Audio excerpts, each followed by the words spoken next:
Hey, what's up? I wanted to make this short video because I'm a little bit confused. I'm about confused because I just read first chapter of Kings, and I saw for the first time, or well, probably I have seen it and heard about it, the name Baal-Zebul. Baal-Zebul. So I went on and did some research. I wanted to know what kind of god was it, and I wanted to know if it was the same Moloch, the one that required a child sacrifice. I found out that there are two deities that were worshipped by the Canaanites in ancient times, well, 800 plus before Christ, before Jesus. So I want to know the differences, and it seems like a Baal-Zebul.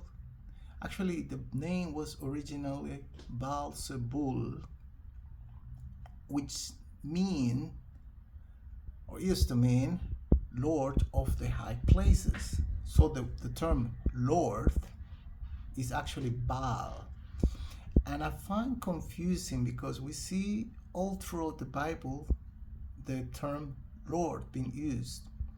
So basically it could pretty much be Baal, which is meant anytime it says Baal, Lord. And if we see that Baal-Zebul means Lord of the high places, it could pretty much be the master of the mind, which is the mind referred as the high place. Anyway, I have no proof for that.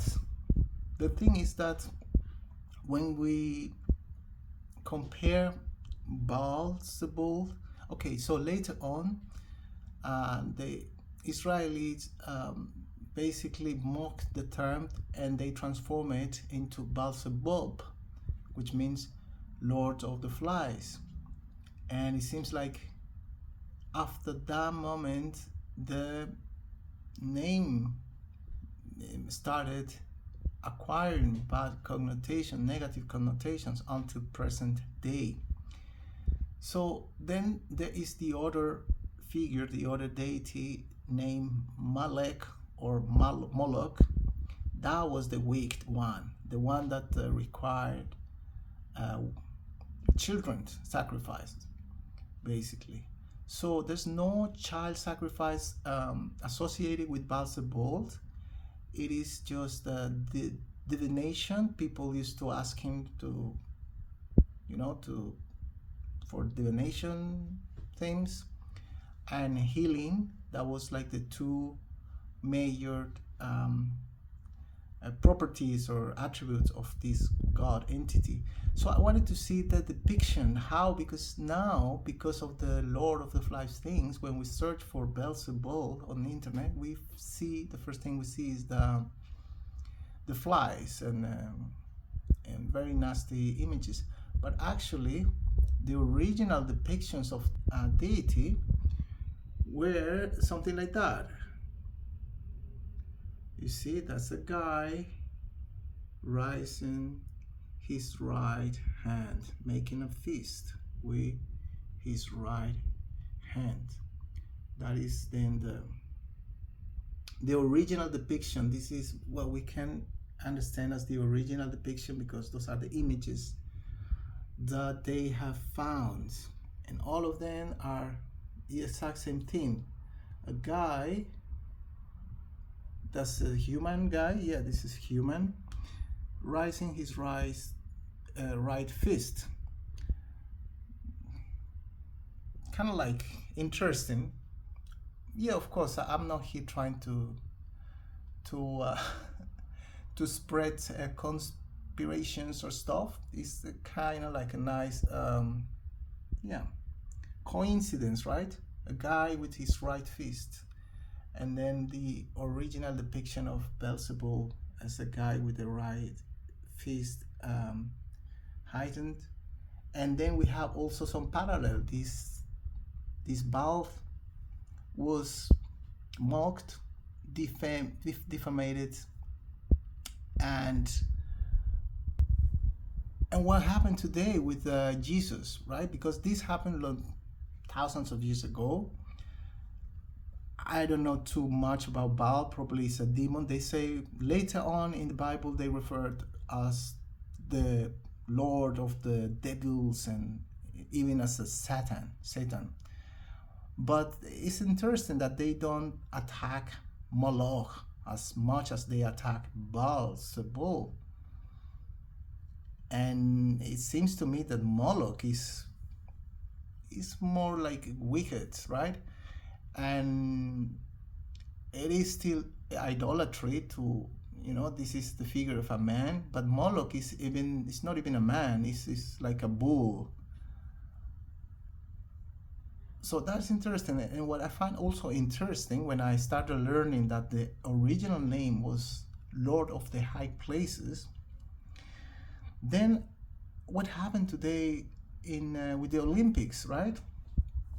In the Olympics, the depiction of Jesus with the apostles, with the disciples, was completely transformed and presented in a mockery way as Jesus replaced by a fat, queer lady and surrounded by queer LGBT plus people, including also a child, like wanting to leave an image for the future, right?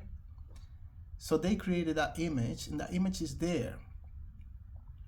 So chances are that this is the plan. The plan is to transform the image of Jesus in such a way that it will pass down to the next generations as whatever they want to transmit with this image, right?